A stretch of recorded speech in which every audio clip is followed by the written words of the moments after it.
What's up, guys? Jimmy here, and welcome back. And as you can see by the title and the thumbnail, I'm going to go on the tradition of I've seen other YouTubers, lots of other YouTubers, do this video.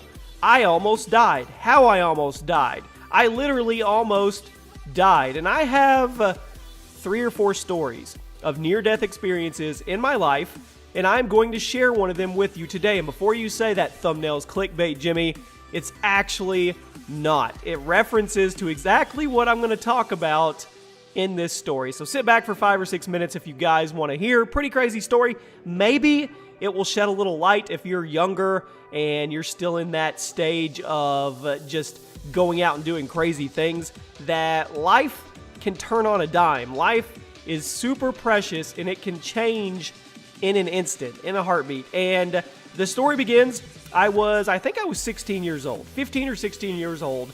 My parents had just got divorced, and at this moment, I was staying with my mom and brother in the town we lived in an apartment.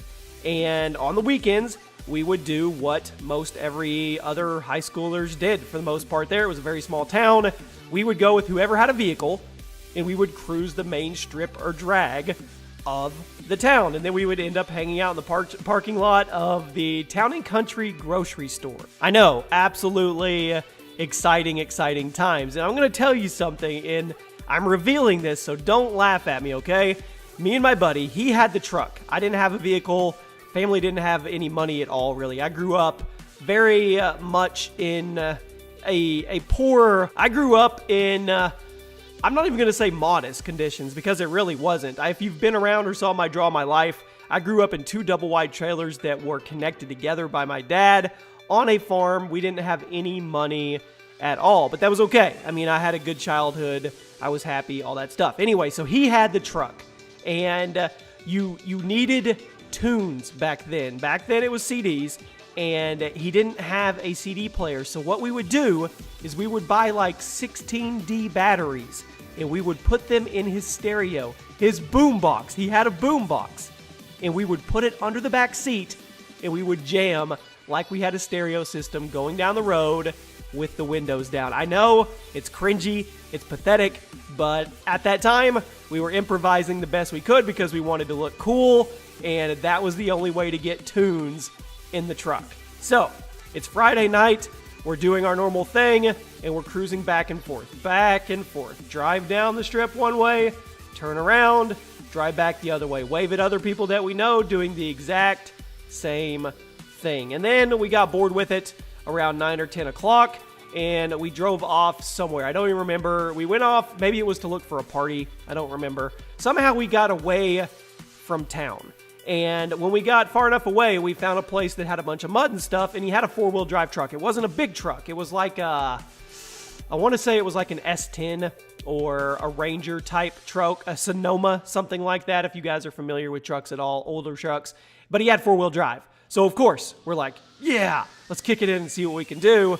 And lo and behold, we got stuck. Now, this was a popular area where people would go hang out and go mudding, if you will, and there was some girls that had a truck out there and saw us get stuck. So they offered to give us a ride back to town. They were also in an S10, a small, like a compact type truck, like a Ford Ranger. Very thin body, not very stable if you're going at high speeds, and not a lot of room in them. So they said they'd give us a lift, and but we had to ride the back of the truck because there was no room in the front of the truck. So we got in with these complete strangers. We didn't know them. They weren't from our town, and you knew everybody.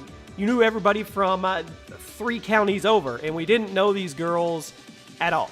So we got in the back of the truck, basically put our lives in their hands, and hoped they would get us back to town. Well, the girl driving, you guys know where this is going, she was the shittiest driver I've ever seen in my life. And I guess she thought it was cool to kind of scare us, I know.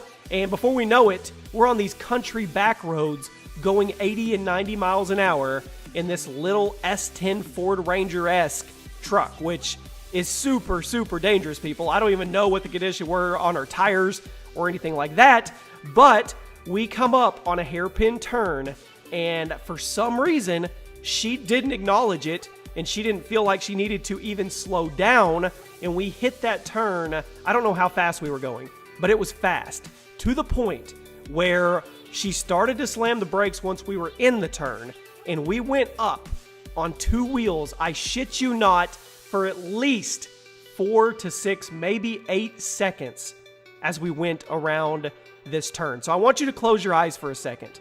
Picture me and my buddy in the back of this little compact truck. We're in the back bed, okay? There's no safety harnesses, there's nothing. We're sitting in the back of the bed. We're going around this corner, pitch black, it's like midnight, with this girl driving like a bat out of hell, and we're up on 2 wheels, like you've seen stunt guys do, like you see in the thumbnail. It directly correlated with the story, and in that 4 to 8 seconds, I legit thought that was it. And if you've never experienced a near-death instance or moment, you don't know what I'm talking about, but there's this clarity, there's this sense of everything seems to slow down, and everything's super clear to you. And at that very moment, everything was really clear to me. I thought about my mom, I thought about my brother and sister, I thought about my dad, I thought about all kinds of things that you would have thought would have taken me hours to think about, but I did it in a legit 4 to 8 seconds as we were up on 2 wheels, about to die. I mean, if you were an odds maker, a bookie, you would have given it 1,000 to 1, looking at the situation that we were about to flip and just go out into the woods, impaled by a tree, whatever it may be. But somehow, we made it around the corner, and the truck came back down on all fours, very, very hard too, and we bounced. We were literally, I just can't explain it to you. We were holding on to the rails of the truck while it was on its side. It was surreal. It was absolutely crazy. And I know even a fraction of any change for anything from the tire to the wetness of the road to her hitting the gas or brake less to her pulling the steering wheel an inch or two to the right or left, and I wouldn't be talking to you guys today.